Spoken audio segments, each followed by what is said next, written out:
Halo semua, balik lagi di 7 Tanya. Dan kali ini saya sudah berpakaian SMA. Tentu saja kita ketemu lagi di program Cemas, cerita masa sekolah.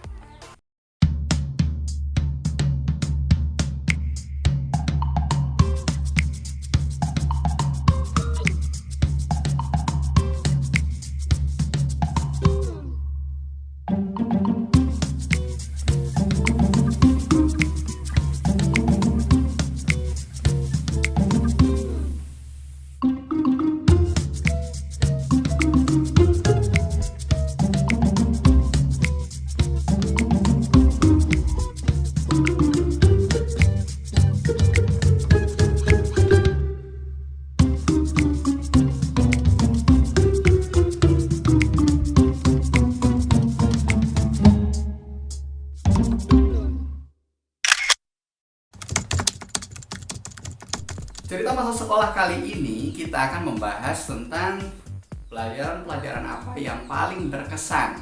Nah, buat kalian yang punya pelajaran-pelajaran tertentu yang berkesan, entah karena gurunya, entah karena momennya, entah karena banyak hal di dalamnya, boleh silahkan langsung komen. Dan inilah 7 pelajaran paling berkesan selama masa SMA saya. Yang pertama, saya suka bahasa Indonesia.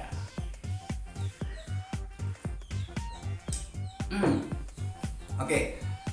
Saya yakin semua orang kebanyakan itu suka pelajaran-pelajaran yang menghindari hitungan. Tapi kenapa saya suka bahasa Indonesia? Ya tentu saja karena memang saya suka menulis. Dari awal saya suka menulis, dari awal saya suka sastra, dari awal saya suka baca novel, baca buku dan lain sebagainya. Nah, saya memilih bahasa Indonesia menjadi pelajaran yang paling berkesan selama masa SMA yang itu karena gini, dari kelas 1 itu saya bagus nih di bahasa Indonesia, bagus tentu saja karena memang saya suka, karena memang saya ya itu gue banget gitu kan. Nah, kelas 1, kelas 2 juga saya juara lomba cerpen, terus juga bahkan nih buktinya sekarang aja ini buku karya saya. Ada lagi mana ya? Oh ya, ini juga karya saya. Ini kurang membuktikan apa saya suka bahasa Indonesia begitu kan. Tetapi ada hal yang paling berkesan dan tidak terlupakan, yaitu pas ujian nasional bahasa Indonesia. Pelajaran bahasa Indonesia itu biasanya kalau nggak hari pertama ya hari kedua itu bahasa Indonesia ya. Kalau tidak salah saat itu saya bawa HP yang masih titut-titut ya, masih titut-titut yang monoponik apa ini. Nah, entah kenapa di pertengahan pelaksanaan ujian itu ada orang yang menghubungi saya. Bunyilah HP saya.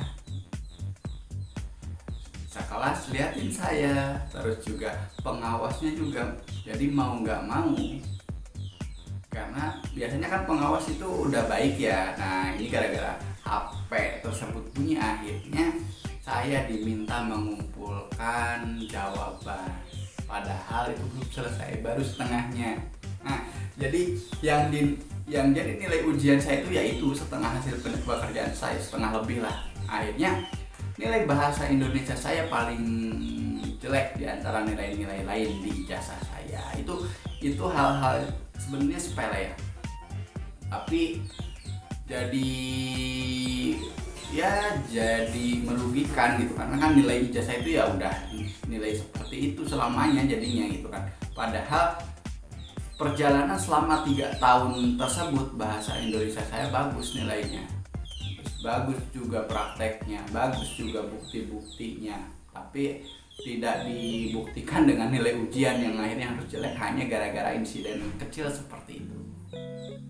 Ya mungkin ini pembelajaran, tapi sekarang udah nggak ada ujian ya. Mata pelajaran berikutnya yang berkesan yaitu matematika. Bukan karena nilai saya bagus atau memang saya suka hitung-hitungan ya,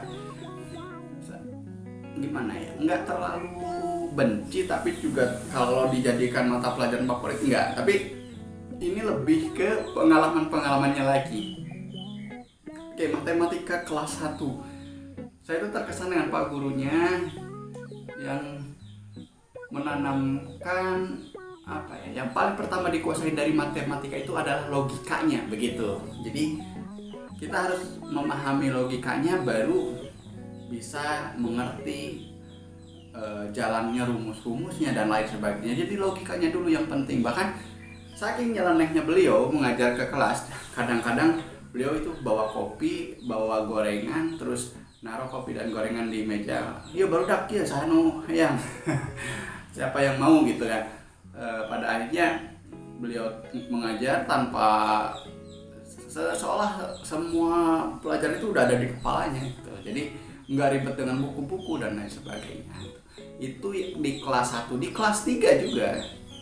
Nah, pelajaran matematikanya diajar oleh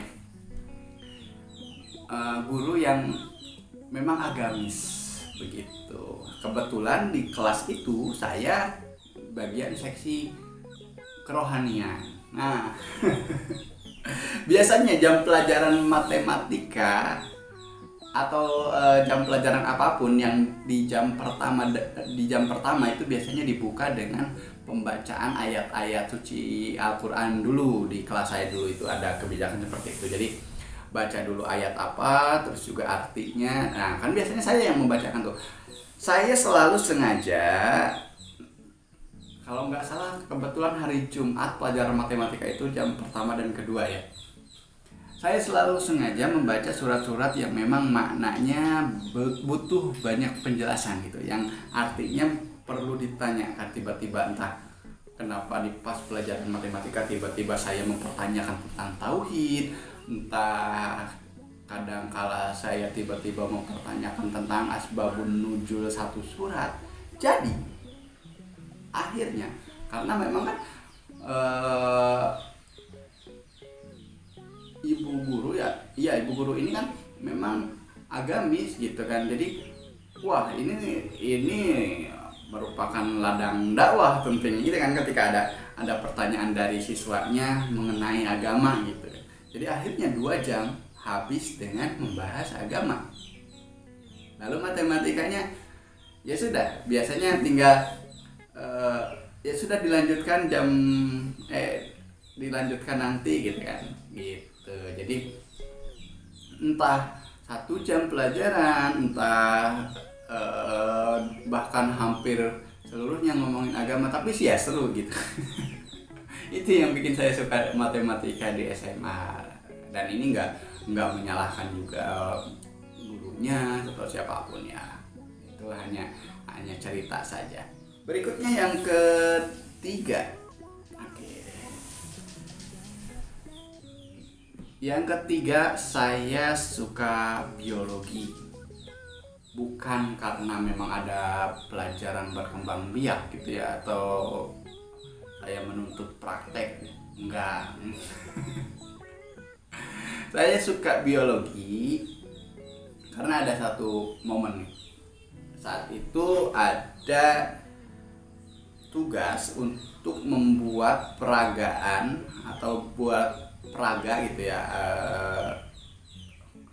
Peraga itu, alat peraga tentang kelompok saya itu kebagian tentang rantai makanan. Jadi nanti itu ada misalkan ada produsen pertamanya siapa, terus ada herbivoranya apa, terus juga nanti dimakan oleh karnivoranya apa, dan sampai di puncak tertinggi rantai makanan tersebut gitu. Jadi itu pakai mainan kan, misalkan ada padinya, mainan padi-padian gitu kan, atau rumput-rumputan terus dimakan kambing, padi dimakan tikus, gitu kan, padi dimakan tikus, terus tikus dimakan ular, misalkan ular dimakan elang gitu, atau sebagainya gitu. Ceritanya kelompok kami adalah kelompok terakhir yang menyelesaikan tugas tersebut, sehingga Karena selesainya di luar jam pelajaran, maka kami terpaksa harus mengantarkan tugas tersebut di rumah ibu gurunya. Nah, akhirnya karena saat itu memang seneng main juga, kami itu ya beramai-ramai nganterin tugas ke rumah si ibu begitu. Kebetulan memang beliau nonis ya. Istilah nonis ya udah lama nggak ini ya, berarti non muslim gitu. Nah, begitu saya pijit bel rumahnya gitu, atau itu harusnya itu kan yang terjadi. Nah ini kuk kuk kuk kuk, belnya bagus. Jadi dipijit terus, dan tiba-tiba seekor anjing besar ada di dekat saya. Ternyata itu bukan suara bel, memang ada anjing di sana. Karena mendengar suara bel, jadi dia bersuara. Akhirnya kami lari tunggang langgang